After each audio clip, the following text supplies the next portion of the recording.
đây nha. Mua cái đây nha. Đau rồi. Đau rồi. Không. À, bây giờ thì mình đã ông để đi thôi là cái xe nó Ông lấy ha, ông lấy. Sao mà việc ăn nữa? Ông lấy. Ai hô tôi việc tư. Rồi luôn này đa chẳng ai ơi. Ôi mà cho lưng thì còn nó mà ấy mà cho lưng cái này mà đó. Vậy sẽ cho chân mẹ đó.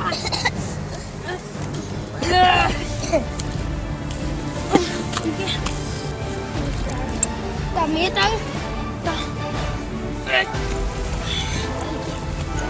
Ô phải sẽ cái nó nhoi. Ôi. Tôi ơi. Ôi. Ơi bà tôi ơi.